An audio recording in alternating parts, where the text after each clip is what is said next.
Welcome to the Clause YouTube channel. Together, we strive for a safer, secure, and more stable world.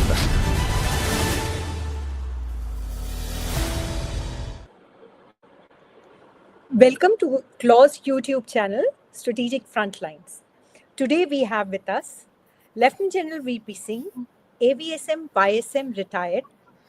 General Singh specializes on national security and is a strategic affairs expert related to South Asia. We also have Maj Gen RPS Bhadauria, VSM retired. He is the Additional Director General of Clause and also a strategic analyst. Please also welcome Major General Andy Prasad, AVSM, VSM retired. He was the Deputy DG of Center of Contemporary China Studies and is a China expert. I welcome all of you to today's podcast. Today, as we know, that China's influence in South Asia is growing, and that is what we are going to discuss today.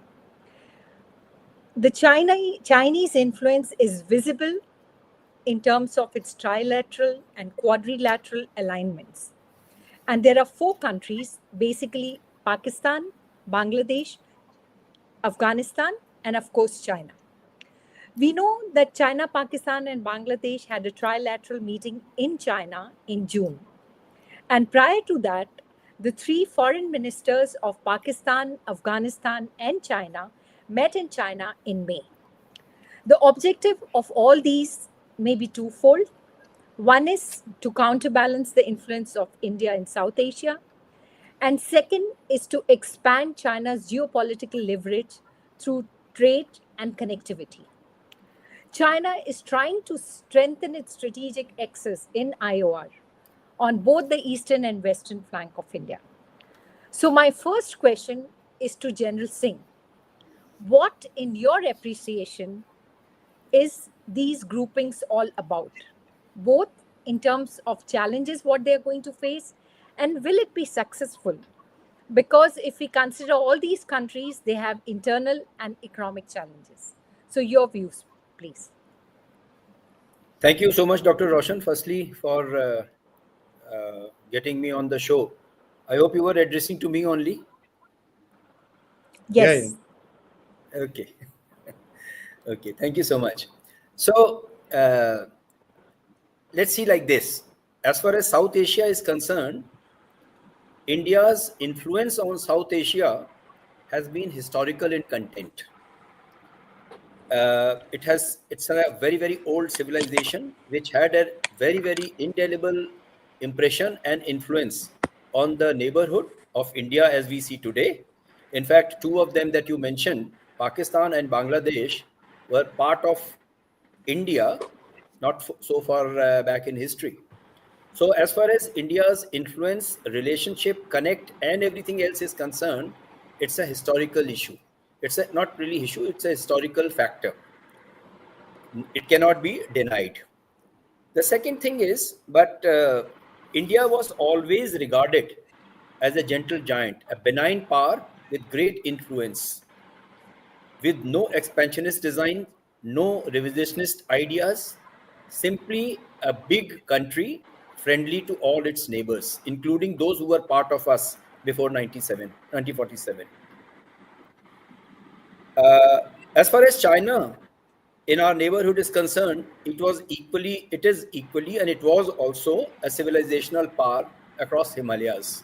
So for centuries together, both China and India, I'm talking about erstwhile India, lived peacefully, coexisted, and did contribute to the progress and growth of the world. This is as far as the history is concerned. Now, why I dwelt on this history part of it, because the events that we are talking about and the things that we are witnessing today are very, very recent. Compared to this relationship and the legacy that I just spoke about, they are not even a speck in the scale of time. Firstly, so my first point is that this should not, this should not make us nervous, number one. Number two, I'm not saying that this is not an upcoming challenge, But with the strength of what I have just explained, these problems or the issues are extremely manageable. Now, few factors as to why I feel so. Number one, this China, Pakistan, Bangladesh partnership, it is partnership of unequal. When you actually Yes. talk about partnership in classical sense, partnership, or as you say, friendship, occurs between friends of equal power, equally powerful, equal countries. This is absolutely unequal partnership. So it is no partnership. It is just ganging up at the influence or at the behest of somebody. So let's be clear about this definition of partnership. Number two, any visionary leadership, now I'm referring to Pakistan and Bangladesh. Unfortunately, both countries today are struggling with very, very infirm, unstable governments and very, very myopic leadership. In Pakistan, it is the military which is calling the shots, and almost the same situation is in Bangladesh. So if you just focus on this aspect, you will feel things are not very good for India. But if you take a little longer view, just take your mind back to Pakistan of Atal Bihari Vajpayee time with Nawaz Sharif as the Prime Minister. Who could have said that 20 years down the line, these kind of things will happen? And therefore, who cannot say, or who can say that 20 years down the line again, by 2050, we will have a different equation with Pakistan and Bangladesh? Bangladesh, just about a year back, we had a fantastic relationship. So if it can turn southward, it can definitely turn northward. So that's my second point as far as the optimism is concerned. India has many, many strengths. Most importantly, its influence in IOR region because of, I would say, mid-sized navy. I am not saying it is a absolute blue water navy, which both these countries, I'm talking about Bangladesh and Pakistan, leave China for the moment away, have got no capacity to damage or impact on India's influence in South, that is ocean. The third part is geography, which is the land part of it. Both Pakistan, Bangladesh, and Afghanistan, they are far apart. So when you say partners, if partners are not connected, they are only telephonically partner to each other. Their coordination to actually challenge a state like India becomes questionable. I'm talking about the capacity, geographical distance, and inability to influence the southern part, that is the ocean region, which to my mind is the most important factor because so much of trade flows from there and all those things. So as an opener, I would stop here to say that while the signs are a little ominous, but if you just take a little review of our own history, strength, and culture, and of course the political cloud, we have no reason, no factor to be nervous about this whole thing. And last point before I stop, India, as we speak, is on its way up. As far as China is concerned, opinions are divided whether it is still on its way up, has it plateaued, or it is downward. Bangladesh and Pakistan, less said the better, they are definitely not on their way up. So now, if you take these factors into consideration, you will see a nation, large, strong, on its way up, now dealing with two immediate pinpricks on the flanks, of course, guided by another power whose future is questionable because there are other factors involved, which we can discuss later. Thank you so much. Okay. I would like to bring in Major General Prasad here. General Prasad, I wanted to ask you, we have discussed about China, Pakistan, Bangladesh, but now I want to bring in Afghanistan here. So China, what it's trying to do is it's trying to mediate between Pakistan and Afghanistan to mend their relationship, so that some kind of a stability comes between the two, and that will benefit China in terms of trade. But India also has tried to mend its relation with the Taliban regime. And recently, if you can see, it has abstained from UN General Assembly resolution on Afghanistan. So firstly, I want to ask you two questions. Firstly, what are your views regarding Pak and Afghanistan relationship? Do you think it is possible for them to come together? Because there are a lot of what do you call it, fissures between the two. And secondly, as General Singh pointed out, that we should not be worried about these things, all these four countries coming together, because it is a partnership which is based on unequal terms. And that is rightly pointed out, because economically, you can see that China is not going to gain anything substantial. So, what are your views on that? Thank you so much, Dr. Roshan. At the outset, I would like to thank you all for inviting me to be part of this eminent panel. Your first question first. As far as the attempt by China during the last trilateral on 11th of May to bring Pakistan and Afghanistan together, while the media reports do point towards some alignment between Pakistan and Afghanistan, keeping the common security concerns in mind, immediately after that, the fact that on the 15th of May, Pak foreign minister called up Dr. Jaishankar after the Pahalgam attack and actually, showed solidarity towards the Indians who lost their lives during the Pahalgam terror attack.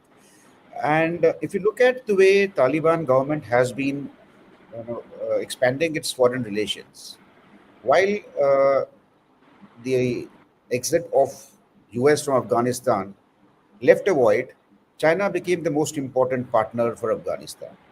Today, it is not so.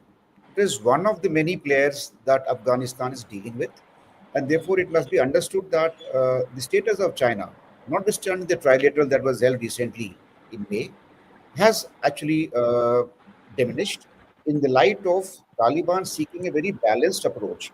They've reached out to UAE, they've reached out to Qatar, they've reached out to Iran. Russia is dealing with Taliban government now, and very soon they'll have an ambassador. And the outreach from Taliban foreign minister to Dr. Jaishankar, potentially they're in talks with US. So all this points towards Taliban losing the confidence in Chinese attempts and China-Pak trilateral to really give push to the desired developmental agenda that actually this came up with. The trilateral dialogue of Pakistan, Afghanistan, and China, as also the Tunshi initiative of China of 2022, have really not delivered as far as Afghanistan and Taliban are concerned. So while this initiative looks very good, the trilateral dialogue that they had in terms of getting Pakistan and Afghanistan on the same platform, they're going to meet again in Kabul very soon. The Taliban government has seen the pragmatism in reaching out to more number of countries, and therefore I see that Afghanistan is in a flux, and the leverage that China and Pakistan thought they had is possibly not really there, and therefore it is a country which would be very important when we look at the proposed Quad that people are talking about of Pakistan, China, Afghanistan, Bangladesh. It will be Afghanistan which will actually decide whether this will really take shape or not, as far as the current dynamics are concerned. Your second question about the Quad itself, or the proposed Quad, or how this is going to take shape, as far as we are concerned, I think all strategic experts in India have taken note of the two trilaterals that have been held, one in Kabul and other in Kunming. Does it bother us? Certainly, we have to take note of it. As far as Bangladesh is concerned, we have an interim government which today is probably not in favor of India. Notwithstanding the orientation of the Bangladeshi government, Indian government has not really, scaled down this engagement with Bangladesh. Look at the Bangladesh, Nepal, India sharing of electricity and those agreement that we have. It's still in force. And our engagement with Bangladesh government at all levels is continuing. Therefore, I feel that in the light of deep cultural and historical ties that we actually enjoy with Bangladesh and all the countries of South Asia, as brought out by General BP Singh also, we should, when you take the longer view of all this is possibly a phase that India is going through, wherein India-Bangladesh ties are at their lowest. But I'm confident that with passage of time and when the interim government hands over to the government which will take over, in the interest of the peoples of both Bangladesh and India and the region at large, I'm confident that the relations will again move forward as expected. And this Quad, as it is proposed, or some people in Pakistan and China would like us to believe, would remain a pipe dream. I will stop here. Um, Okay. I'd like to bring in General Bhadauria here, and I would like to ask you two questions. Firstly, do you agree with our previous speakers, what they have spoken about? Like, it's a very myopic leadership that is present in Pakistan and Bangladesh, that they are trying to gang up together. And probably we have to wait till next year for Bangladesh when the elections take place and they have a actual real government to see that. And it is all these things are unequal partnership. So you think that this kind of a thing is just a mirage and it may not fructify? And secondly, regarding the IOR region, General Singh was talking about that India has a geographical and capacity wise also it has an advantage. But what Chinese are trying to do, they're trying to come both through Bangladesh and through Pakistan. They always have the border port there. So, what do you think? They are also trying to make what you call exercises, bilateral exercises, and all those things are going. So, how is it going to pan out in IOR also? So, both these questions, if you can dwell on. Right. Thank you, ma'am. Just before beginning of this podcast, I saw a tweet by Brahmachalani where he said that Donald Trump is going to visit Pakistan on 18th of September. I think on 17th, 18th, he's going to UK.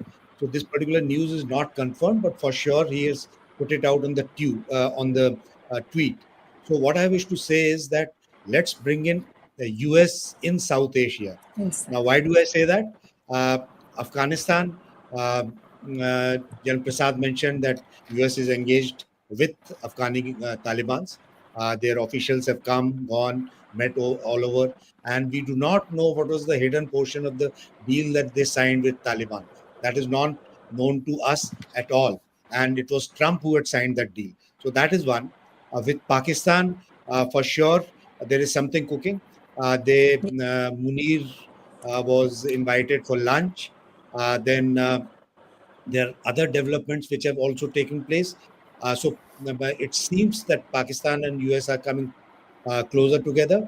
Bangladesh, we know that the previous government was removed because of the efforts of CIA, US, whosoever you want to call, and UNIS was put over there with the efforts of United States and the West, I would say, right? So the US is very much in South Asia. So what I would say is that the new great game has begun, or we can say that major power competition has returned to South Asia with these ventures of US. Now, earlier we saw the great game being played because of ideology.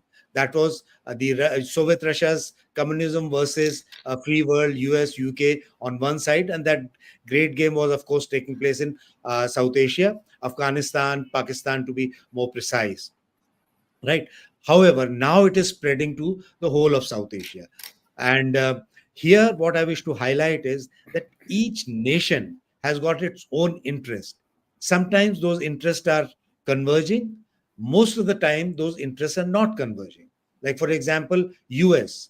What do they have in common with US, with Afghanistan? So why are they engaging Afghanistan? For sure, against terrorism, against ISK, right? Then also they want to have access to the Central Asian republics. If you see, US does not have any access to Central Asian republics. The only way they can go to Central Asia is via Pakistan and Afghanistan. And they feel that they should be in Central Asia because Russia and China are very firmly embedded there. So that could be the second reason. Iran could be another reason. We saw the engagement with Iran. So that is why probably Afghanistan, Pakistan is being looked at. Of course, China was always there, right? And then let's come to Bangladesh. Right? Bangladesh is also looking at US, and so is Nepal. Nepal was provided $500 million worth of MCC funds, and their parliament took time to ratify it. Then they ratified, and now that program is rolling out. So the US is very much there. In Bangladesh, if you recollect, US had made an offer to Sheikh Hasina to join Quad, to be part of that, right, in some manner, because Bay of Bengal is very important. So there, whatever US is doing is obviously with China in mind, right? Everything that they are doing is with China in mind, and maybe now Iran and terrorism. That is what they are doing. China, of course, we know. China in South Asia was always wanting to be. One is because of the access to the warm water, Arabian Sea. That is their goal. Any country which is looking to be the superpower has to be present in Indian Ocean, Pacific, and all those places. So, and those accesses are through Pakistan, Myanmar to some extent, right? Then CPAC, of course, they brought this program of CPAC. Also, India. India is a big factor. Competition with India. Although General Prasad would agree with me, they may not say so, that we don't take note of India's powers, and they say your democracy is all messed up and things like that. But I remember a quote from Mao. He said, tactically don't take note of it, right? But keep that in mind. So don't bring it out in open that India is becoming some kind of a competitor to me. Don't say that, but take note of that. I think that is what China is doing, right? So therefore, this particular South Asia region is now becoming, it was immune to the major power competition, particularly Bangladesh, Nepal and all. Now that has begun to roll out. So how should India look at it? We can cover it later also, but right in the beginning, I wish to say that uh, if US is with Pakistan, or they have some leverage in Pakistan, if they have some leverage with Nepal or with Bangladesh, right, versus China's leverages or China's influence, whom would India not welcome, but whom will India support? Obviously, US, right? So this, whatever is developments are taking place, I have to see them as glass half full. I would see them as more favorable to India than unfavorable. So that is what I would say. My last point would be, now all this major power competition is also being aided by the local politics of these nations. These are very fragile politically. They are very fragile economically. They are susceptible to influences and pressures and everything from outside. Their leaders can be, manipulated. So that is what we are seeing. If you see any of them, Pakistan, Imran Khan is supported. Their supporters are in US. When Munir goes there, they all come out on the streets and they demonstrate against Munir. So that's local politics being played out, right? Likewise, Afghanistan also.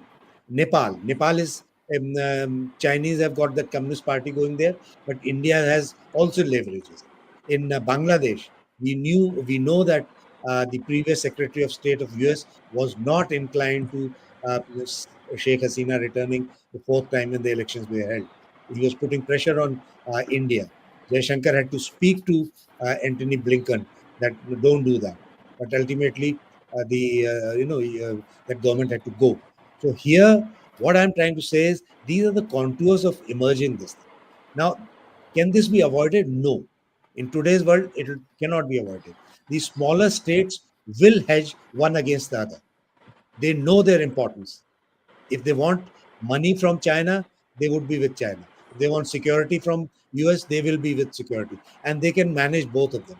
That is what they are doing. If you read Pakistan press, all the time they are wanting to be closer to US.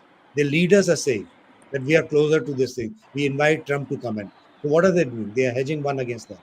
So that, I think, is a reality, and India has to deal with it. And we are also doing the same thing. I mean, just see our a wider neighborhood. What are we doing in Philippines? We provided BrahMos missiles, and Philippines took from us, and BrahMos are going to be obviously used against China. And BrahMos is a India-Russia cooperation. So was Russia also on board? Should have been, right? What are we doing in Vietnam? So rather than seeing that we are being surrounded by China, we are also undertaking some actions, and these would go on. Thank you, ma'am. I would like to bring in General Singh here because General Bhadauria pointed out a very important point, and that is that if US President Trump is going to visit Pakistan, so I want to ask you, General Singh, how do you think is the relationship between the two countries uh, growing? And also, as General Bhadauria mentioned, that in Bangladesh also US has played its role. So there is a clear competition which is going to emerge between the US and the China factor is always going to be there. So in your view, how is this going to pan out? And how is China going to take all this thing? Because till now, China used to think that it is its backyard. And it was very comfortable as far as these nations is concerned. But now in South Asia, US is also trying to come in. So there are basically three players going to be there: US, China, and India. So according to you, how the few months are going to be and what India needs to do? Okay. So let me start where General Bhadauria left. Now, my view is that US foreign policies, as we speak, are operating at two levels. One is state to state level. That is, I'm talking about the word we loosely used to use, deep state of United States of America. That is a very permanent kind of a policy initiation. So there is one which is operating at that level. India and many other countries in the world are interacting or interplays are on with United States of America on policy level with the state of United States. I mean, I hope I've been able to explain that, what it is. The second level at which it is operating is Donald Trump versus A, B, C, D, E, F, G, H countries. That is the distinction today. Donald Trump, when he shoots his mouth off, many a times it is in total disregard to what United States stands for, what United States is pursuing, where United States is going. Just take the small example. He came to power with the declaration that now America is going to look inward. America is going to become great again. We are going to stop all the wars. We will not participate in any international events or those problems that are taking place. And here we are saying that he will come to Pakistan, do something with Pakistan. He may do something with Bangladesh. China, of course, is very much there. India-South relation. What I'm trying to say is, as we speak, the steady US policies towards the world is actually a little shaky. And all kind of things are happening around. So people are not very sure as to what actually he means when he does some particular thing, any aspect. And therefore, my one point, what should I say? I'm no one to advise, but my one point suggestion would be that we, India and the policy makers, have to hold on to next 3.5 years with solid grit and determination to keep the ship steady. We have to wait through this Trump era, which is very, very diabolic, not really diabolic, but very, very unstable in content and policies. I mean, if I use just one word for that, it sounds transient most of the time. That is one point. The second thing I want to say, that like when he's coming to Pakistan, as General Bhadauria mentioned, say he comes on 18th of September. He's also coming to India for attending the Quad. Now, the question that I ask is this: whatever interest America has in Pakistan today, like inviting Field Marshal for dinner, lunch, and all kind of things, whatever interest that they have, can it be at the expense of the greater interest where he has to push back China, that is participation and functioning of Quad? So he is coming for Quad, and he's also doing something with Pakistan. Now, my basic understanding is, I mean, I may be absolutely wrong, that Donald Trump as a person is also looking at 2 or 3 more things. One, he knows that there is no second term for him. So make hay while the sun is shining. So for sun to shine, there is a cryptocurrency interest in Pakistan. There is a rare earth mineral interest in Pakistan. Essentially, business interest in Pakistan. And of course, there is a strategic interest that pull Pakistan away from Chinese influence, that is its involvement in CPEC. So if I just say that these were the 3 main factors for which he is coming to Pakistan, and of course the proximity with Iran and Afghanistan, to see that there is a watch tower available in Pakistan, to see that these 2 countries are not creating trouble for America. So it appears very obvious that these may be the goals. What is his goal for India? It's an absolute long-term goal. That is the United States' interest to ensure that Quad remains stable, strong, and grows.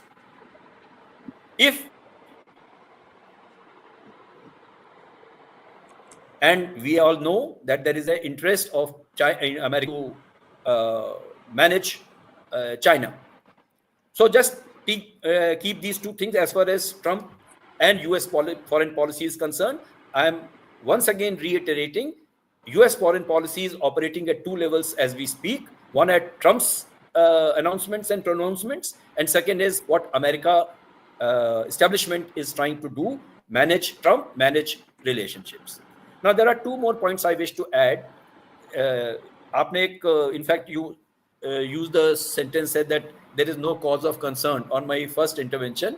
Actually, I didn't say that there is no cause of concern, but India, being what it is, should not get nervous about the developments which are taking place. That I am talking about the South Asian Quad issue that we were discussing.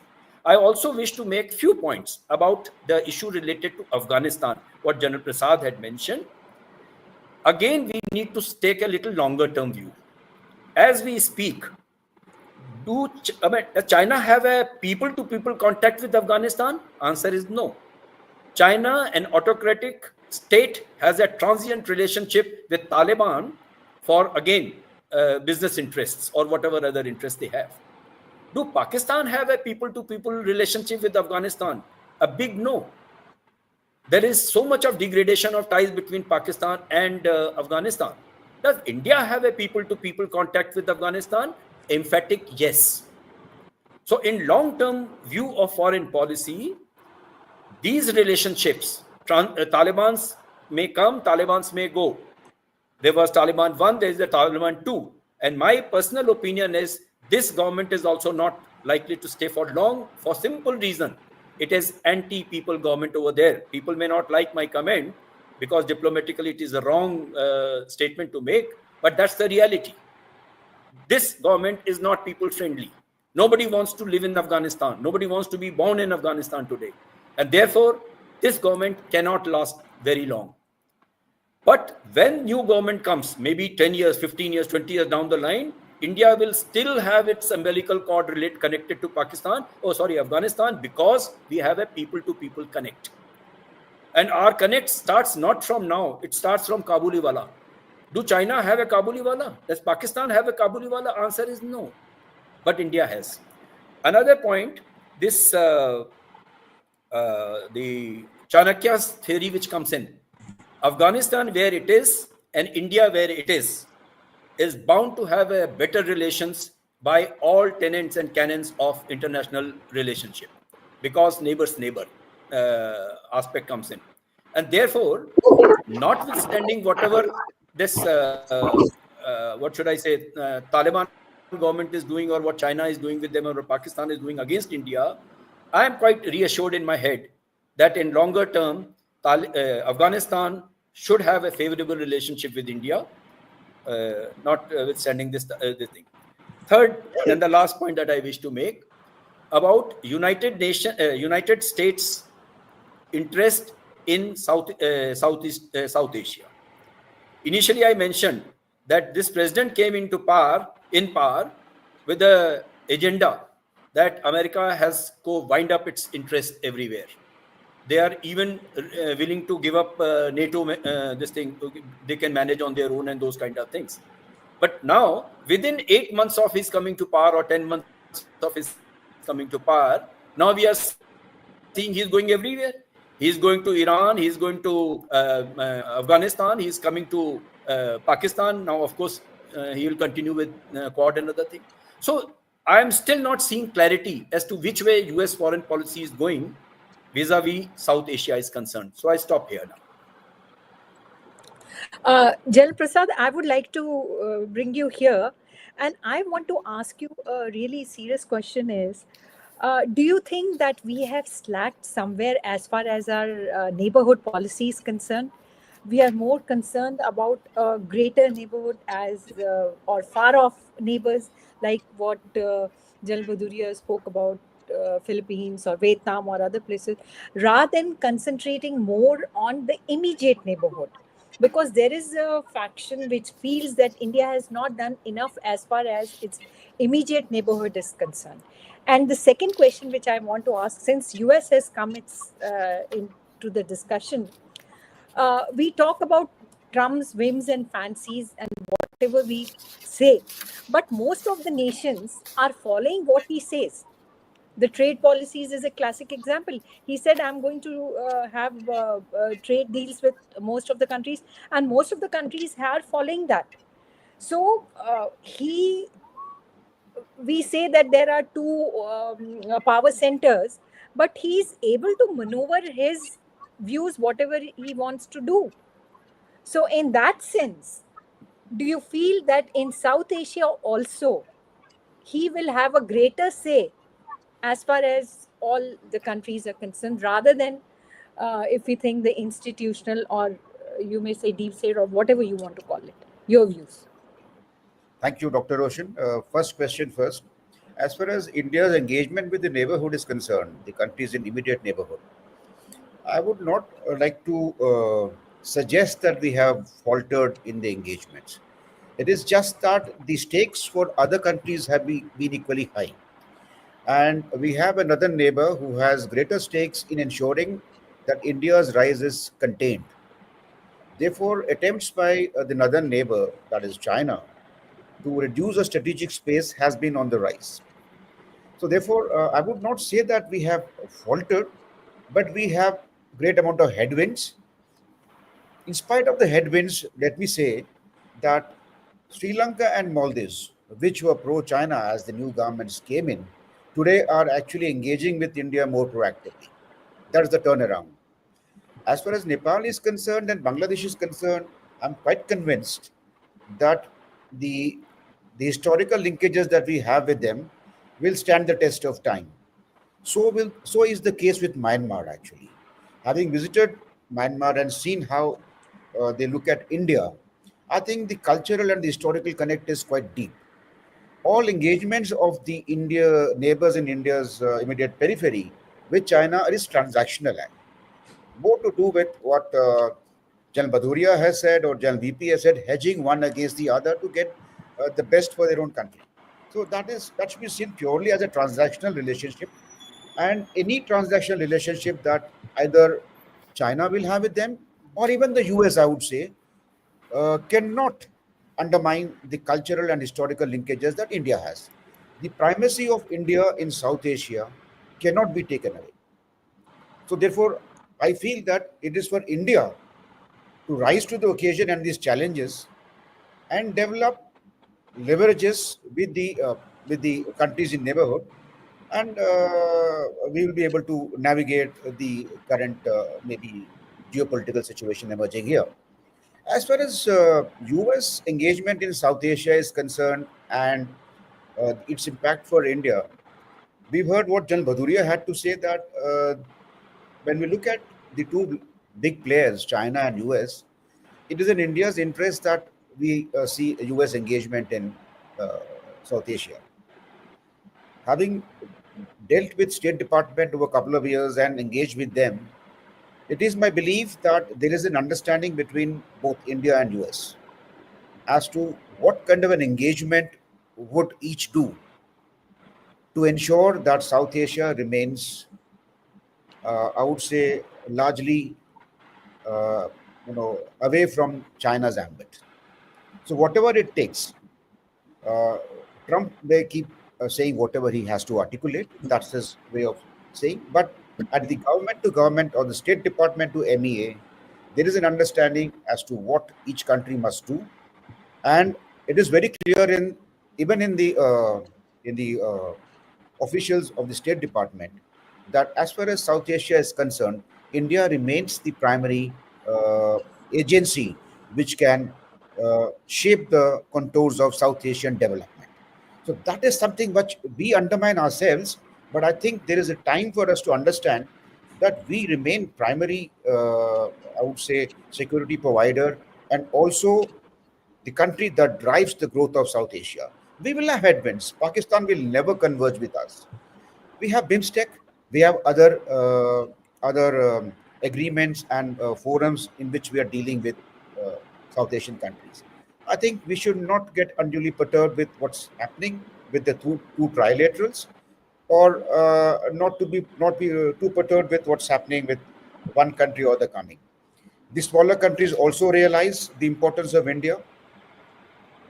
India is the only connect that they have with the outside world for every other aspect of their day-to-day life, and they will hedge between India and China. It's but natural. They will look for best of outcomes for themselves. That's what I have to say. Thank you. General Bhadauria, I would like to bring you here, and I would like to ask you, do you think that we need to recalibrate our neighborhood policy? Do we need to do more bilaterally or multilaterally? Or do you think that what we are doing is enough? And General Prasad was talking about BIMSTEC, and I would also like to ask you that connectivity is very important for us, both in the eastern sector as well as the western sector. So Afghanistan and Bangladesh and Myanmar are important to us. So what is the future of BIMSTEC and our East policy? Both the questions, if you can. Right, ma'am. So I'll start by saying that I agree with both the speakers that China is actually ring fencing India and to balance our rise, and also for their own strategic interests, which are having access to the Bay of Bengal this side and the Arabian Sea. So that is given. Now, obviously, when they are doing this, and we also have interest with our periphery because they are our immediate neighbors. So they this thing will rub, and whenever there's rubbing of two things, then there's friction. So that friction is what we need to actually manage. Now, so long these countries do not act against our national interest, the worry should not be so much. Now, we cannot have absolute sway over these countries. I don't think that is possible. Even US is not having complete sway over Latin America, which they used to have in earlier times. Right? Brazil is hedging this thing and is also doing business with China. So, like that, those absolute influence, those days are gone, right? So, so long these countries are not actually acting against our national interest, we should be quite okay with them, whatever they are doing. So, what are our national interests in Afghanistan? Of course, the terrorism and our access to Central Asia. That is INSTC, the International North-South Trade Corridor. In case we have access, which is through Afghanistan, we are quite okay with it. Bangladesh, our Act East policy is dependent on Bangladesh being with us and connectivity through Bangladesh. So long that is there, we are quite okay with it. Nepal, we have historical ties. I mean, Nepal is a very, very different kind of country because here the bonds are very deep. Like Minister Rajnath Singh says, "Beti roti beti" or something like that. Uska hamara rishta hai. Means, you have marriages, you have movement of people to the extent that we have open borders. So Nepal is a very different this thing. Pakistan, of course, is a very different country. So long we can manage terrorism in South Asia, we will be quite okay. Now, these countries, and particularly Pakistan, right, not the other countries, are wanting to find an alternative to SARC, right? And that is where China is also helping them. But is that possible, having an alternate to SARC? If you just see the map of the South Asia, India is just at the heart of it, right? All 6, 7 countries are connected to India, but they're not connected between them, right? Like what General VP Singh said, they do not have linkages with each other, physical linkages. So India will remain central to South Asia, and any grouping or anything that you come up with without India, I do not think would be a great success. What India has done because of Pakistan, we all know that we have tried to have SARC minus, right? What SARC minus is, or BIMSTEC, right? So BIMSTEC is progressing fairly well. We just had the meeting where Prime Minister Modi was there, Bangladeshi Yunus was also there. So, and I read, I think 2-3 days back, they're having some kind of a maritime exercise or some cooperation also going on. So BIMSTEC is going, could do better, but it is progressing, right? So these are in our interest, and I think we are doing quite reasonably well. Of course, you would always like your influence to be as much as is possible. We had a good round of discussion. So now, because of the positive round, we'll take few questions if everybody is ready. So yes, the first question is by Alia. She says, should India ramp up its Afghanistan outreach? Russia has done it. Can we look at a Russia, India, Afghanistan, and perhaps Iran partnership? General Bhadauria was just talking about the INSTC and the connectivity, which is important. So anybody can answer this question. Let General VP Singh answer that. General Singh? Yeah. You are muted, I think.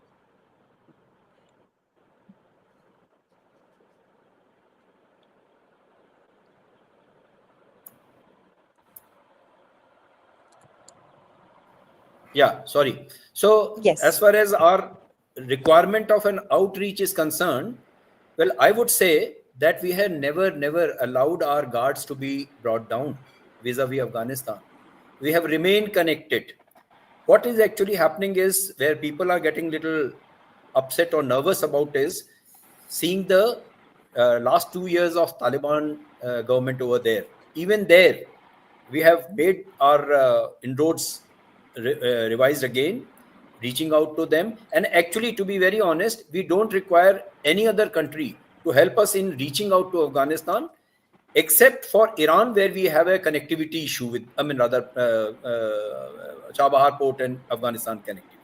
And we are quite harmonized there as well. Now, the problem comes is that when we have this outreach to Afghanistan, what are our goals?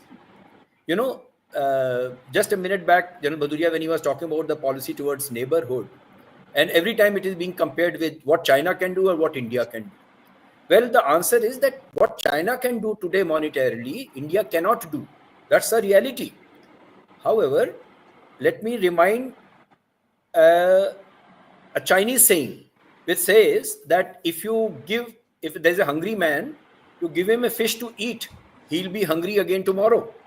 But if you teach him how to catch fish, he'll never go hungry again. Unfortunately, China today is doing the other way around. He's just giving fish every day, enhancing the dependency. Whereas India's policy reach towards all its neighbors, including Afghanistan, has been based on this concept of teaching them how to catch fish. Every time an Afghan, when he sees his parliament building, he does not think about Xi Jinping. He thinks about India. And can you imagine how great that feeling is? Every time we go to our parliament, everything comes back to us. What a great democratic country are we? So our investments are extremely long-term. I use the word people to people, and stable. Unfortunately, as the time is right now, so it is getting crowded by yen or dollars which are flowing in from right, left, and center. That once again, I would say our policies are strong, approach is right. We are on our way up. Our capacity will enhance and increase with every passing day. And the countries that we are talking about now, we are talking about Afghanistan. Their leadership is also looking at India as the country of tomorrow, not of yesterday. So all these things, when you put together, and our history so far, when I say history means diplomatic history, no cause of concern. Our outreach, our approach to Afghanistan is very much in place, and all we need to do is just maintain that ship, steady the ship, and keep moving in that particular direction. Thank you.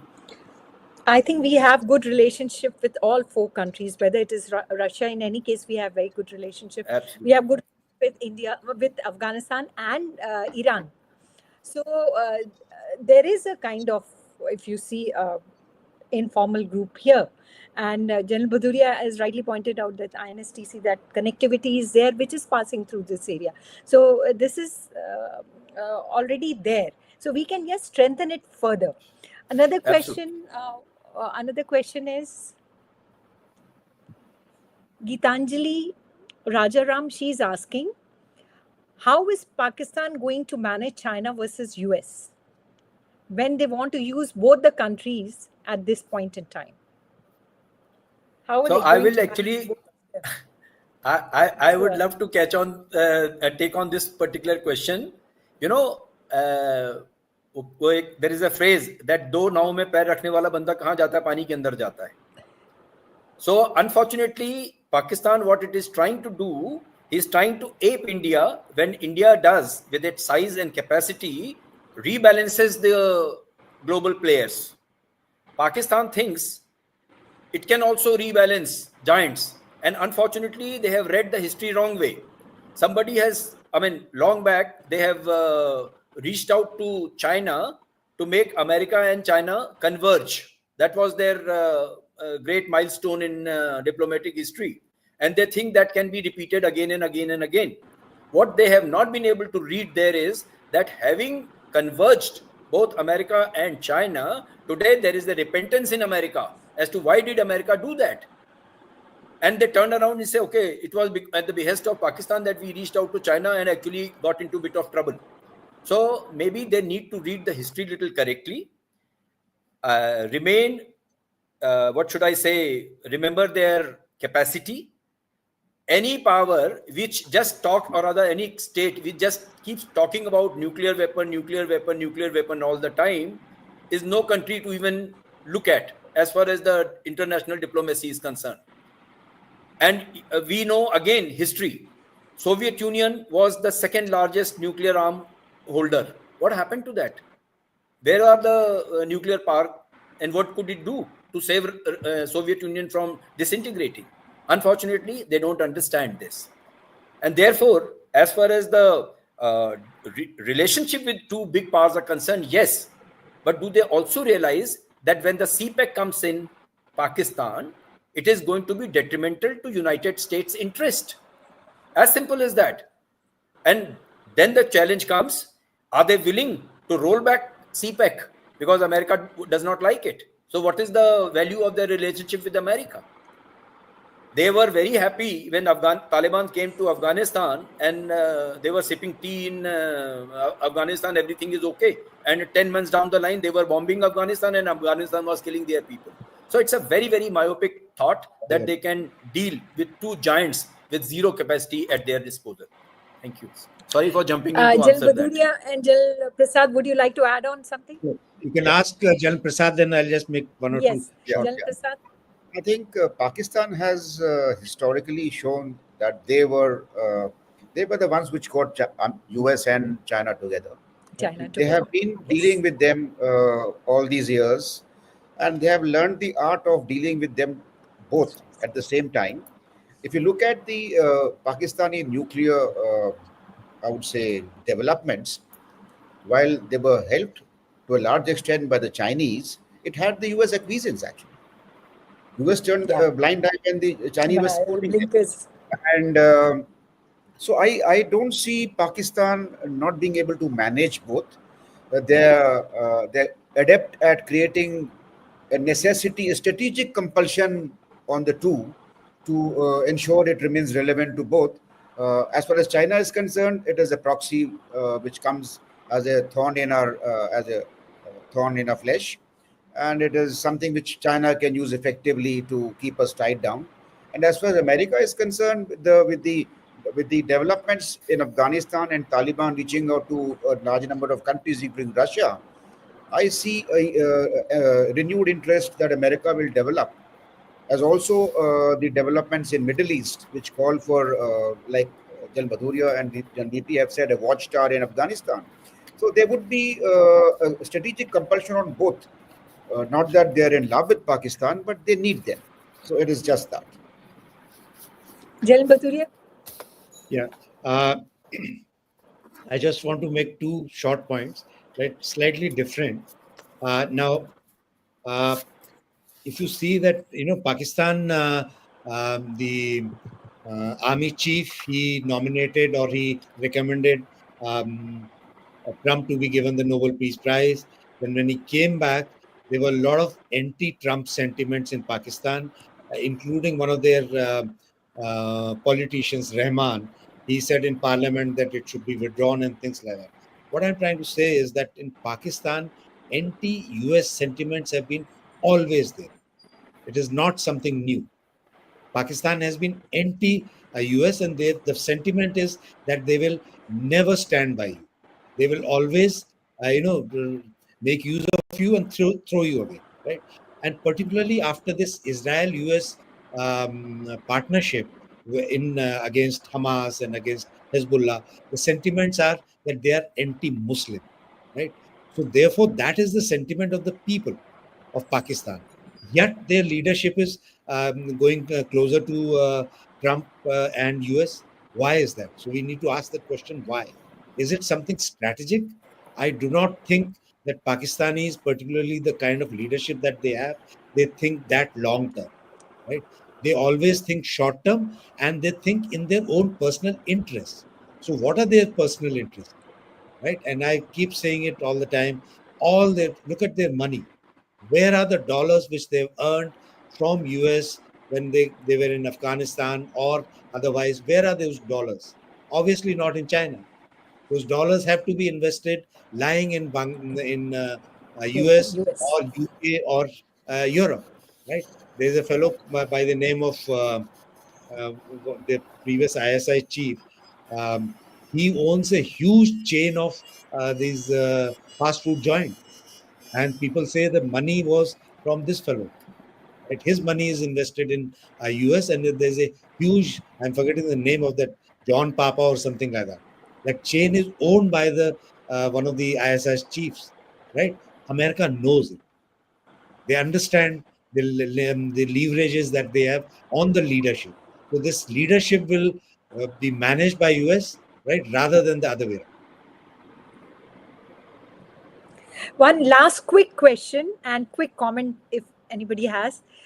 This is by Shritik Kothari, and he says that we may not be threatened by such a funny group, but we must remember that China is concerned by Quad, not because of reality, but a perception. So, AfPak terror perception may raise hackles in India. Quickly, comments if anybody wants to give. General Prasad, would you like to come Yeah, in? General ND can take a shot. Yeah. While the statement that China is concerned with the developments in Asia Pacific by the way of Quad is true, but the AfPak terror perception that you are referring to, since the coming of Taliban and Taliban's concerns with TTP in Pakistan bordering it, I think the terror perception, as far as India is concerned, hasn't changed very much, but the concern remains much more for China actually. One of the China's primary core, I would say, reasons to engage with Afghanistan is to ensure there is no spillover of any of these East Turkestan movements from Afghanistan into Xinjiang. So rather than India getting concerned about AfPak terror, AfPak terror is of greater concern to the spillover effect into Xinjiang region of China. So I would put it that way. And yes, the current dynamics between Afghanistan and Pakistan, with the Afghan concerns over TTP, it'll keep them mutually engaged, and I think uh, we can take a view from a distance. Thank you. Yes, General Bhadauria. I just please. want to Yes. make a small Yeah, addition. yeah. Please go ahead. Okay. Please go ahead. Yeah. So, Right, please go ahead. as kids, we have, so we have heard a story that एक किसी big power ना, किसी एक बहुत ताकतवर इंसान की जान जो थी उसके तोते में होती थी. तो Pakistan has a mistaken believe that she is that तोता जिसमें अमेरिका और चाइना दोनों की जान पड़ी हुई है, without realizing actually both America and China have Pakistan's neck in their hand. So they need to understand the strategic situation that Pakistan, yes, is a tota, but not with America or China's soul life in their hand. It is their Pakistan's life which is in their hand. And when you are getting, involved with two big players, when elephants fight, grass gets trampled. And what happens when you are trying to play on both sides of the court with America and China? Then Bhadauria has mentioned what lies in America of Pakistan. And Chinese also know that. So when you are trying to be too smart, you get to a very, very, I would say, sad situation. That's my comment for Pakistan and its smartness to deal with America and China is concerned. Yes, every country deals with all the stakeholders. Even Maldives have been dealing with India and China. They visited that country and did everything, which is hardly a speck in the Indian Ocean. So that is not a great thing. But to punch well above your weight is a very dangerous situation. And particularly when those two big powers are about to fight. That's my point. General Bhadauria, last point. Yeah. Ma'am, today I read a news where in Bangladesh there are two TPP operatives who were found, Tehreek-e-Taliban Pakistan. Right? It was surprising that how come they have come to Bangladesh and they have been apprehended by Bangladeshis. Now, so what does it say? The terror is spreading to Bangladesh also, and these are Tehreek-e-Taliban Pakistan. So is it in Bangladesh's interest? I don't think so. They would be worried as much as we are worried. And Sheikh Hasina had taken a lot of steps to curb the terrorism in Bangladesh. I'm sure the present regime would also be concerned about the terrorism and fundamentalist rising in Bangladesh, which is in our interest also, right? So the terrorism from AFPAC region is of concern to, like what Jan Prasad said, to China, to India, to US, to even Bangladesh, to everyone, to Russia. Why is Russia coming closer to Taliban? And they have recognized, the first country to recognize Taliban as a government is because of the terrorism. They do not want the terrorism to spread, to come to Russia. They also do not want fundamentalists to come to Central Asia. They are worried about that, and that's why they have recognized, and probably they will now see that, if they can stop it, they will stop. We had a very extensive discussion on South Asia, and we also discussed the extra-regional powers, how they are going to impact this region. I would like to thank all the panelists and also all our listeners for today's podcast. Thank you so much. Thank you, ma'am. Thank you very much. Thank you so much. Thank you.